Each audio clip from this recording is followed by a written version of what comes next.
Let me ask you a question. Have you ever bought something and then realized you didn't actually want it? You wanted the feeling. You wanted what you thought it would say about you. Maybe it was the phone, maybe it was the car, maybe it was the apartment, maybe it was the vacation, maybe it was the designer bag, maybe it was the gym membership you never used but felt strangely important posting on Instagram. You bought it. You got the dopamine hit. You posted the picture. People react for about 3 days. Life felt amazing. Then somebody else posted something better. And suddenly, your brand new thing felt old. Funny how that works. The thing didn't change. You did. Or more accurately, your reference point did. And that is the problem with comparison. Comparison is the only game where winning makes you feel like you're losing because the finish line keeps moving. A few years ago, a financial coach shared the story of a client we'll call Michael. Michael earned good money, not billionaire money, not celebrity money, but enough money that most people would look at his salary and say, "Ow, he's doing well." The problem was, Michael never felt like he was doing well. Not once. Because every room he entered contained somebody richer. At work, there was a colleague driving a newer BMW. At church, there was a couple who had just bought a bigger house. On social media, there were Maldives, Dubai, Santorini, Bali. Places Michael couldn't even spell without autocorrect. Every time he looked up, somebody seemed ahead. And every time somebody seemed ahead, Michael spent money. Not because he needed, because he felt behind. Now, here's the scary part. Michael didn't know he was competing. Nobody had invited him to a competition. Nobody had handed him a scorecard. Nobody had even told him there was a race. But every financial decision he made was influenced by people who weren't even thinking about him. Read that again. The people controlling his spending habits didn't know they were controlling his spending habits. That's how comparison works. It's sneaky. It doesn't walk through the front door. It sneaks through your eyes. Ecclesiastes says something fascinating. Solomon writes, "I saw that all toil and achievement spring from one person's envy of another." Not some achievement, not a little achievement, all. That's a staggering statement because Solomon wasn't speaking as an outsider. He was speaking as a man who had already won, and won big. This was a king whose wealth would make modern billionaires sweat. Palaces, gold, armies, influence, power, fame. If anybody had earned the right to tell us what success looks like, it was Solomon. And after collecting everything people spend their lives chasing, his conclusion was basically, half of you don't even want the thing you're working for. You want what the thing represents. You want status, approval, validation, recognition, the feeling of not being behind. And Solomon says, that's like chasing the wind. Have you ever tried catching the wind? Exactly. Here's where things get really interesting. Psychologists call this social comparison theory. The idea is simple. Human beings naturally evaluate themselves by comparing themselves to others. Sounds harmless until you realize something. Your brain does not compare fairly. Your brain compares selectively. You compare your worst day to somebody else's highlight reel. You compare your bank account to somebody else's borrowed Lamborghini. You compare your beginning to somebody else's chapter 20. And then you wonder why you feel discouraged. Let me tell you a story. Two neighbors moved into the same street. We'll call them James and Daniel. James bought a modest house. Nothing fancy, comfortable, affordable. He could easily make the mortgage payments. Daniel bought the bigger house, the nicer house, the impressive house, the house that made everybody say, wow. For the first 6 months, Daniel felt fantastic until another family moved in. Guess what they bought? An even bigger house. Suddenly, Daniel's dream house became ordinary. Nothing about the house changed. The kitchen didn't shrink. The bedrooms didn't disappear. The pool was still there. But comparison moved the goalpost. And that's what comparison always does. It makes blessings feel inadequate. You know one of the saddest stories in the Bible? Not Judas, not Samson, Saul. King Saul lost his peace long before he lost his throne. The moment women started singing, "Saul has slain his thousands, and David his tens of thousands," everything changed. Saul stopped focusing on his assignment and started obsessing over David's. Comparison made him suspicious, insecure, angry, paranoid, and eventually destructive. Because comparison never stays comparison. It eventually becomes resentment. Here's the truth nobody tells you. Some of the people you're trying to impress are broke. Some are drowning in debt. Some are stressed. Some are miserable. Some are financing a lifestyle they cannot afford. Some are one missed paycheck away from disaster. But because comparison only shows the surface, you envy people whose lives you wouldn't actually want if you knew the full story. That's like envying somebody's beautiful house while ignoring the termites in the foundation. And social media?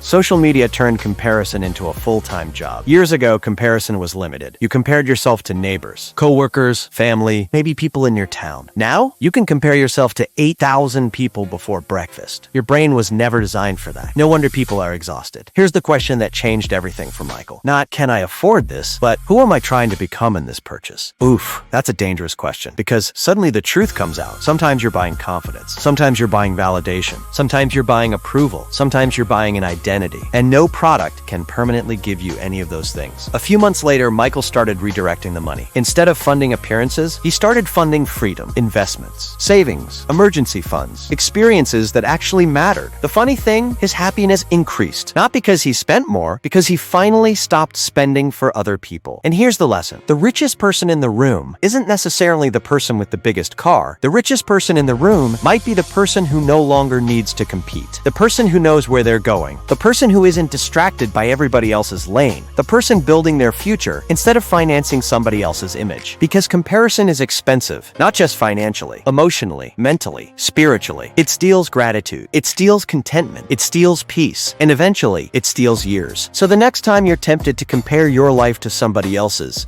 remember this. You don't know their story. You don't know their debt. You don't know their sacrifices. You don't know their struggles. And most importantly, God never asked you to build their life. He asked you to steward yours. Your assignment is not their assignment. Your timeline is not their timeline. Your lane is not their lane. Stay in yours. Because the moment you stop chasing other people's picture of success, you finally have enough energy to build your own. And that's where freedom begins. Manage it like it was never yours. If this message hit different, if something in your spirit just shifted, don't let it stop there. Hit like, not for the numbers, but because there's a steward somewhere still scrolling who needs to find this. Share it with the one who's been praying for breakthrough, but hasn't had the word broken down with receipts yet. And subscribe to Bible Rebooted. We're not here to make you feel good. We're here to hand you the truth and show you what to do with it. Manage it like it was never yours. It's your boy Dave Solara signing out. Like, subscribe, and stream music.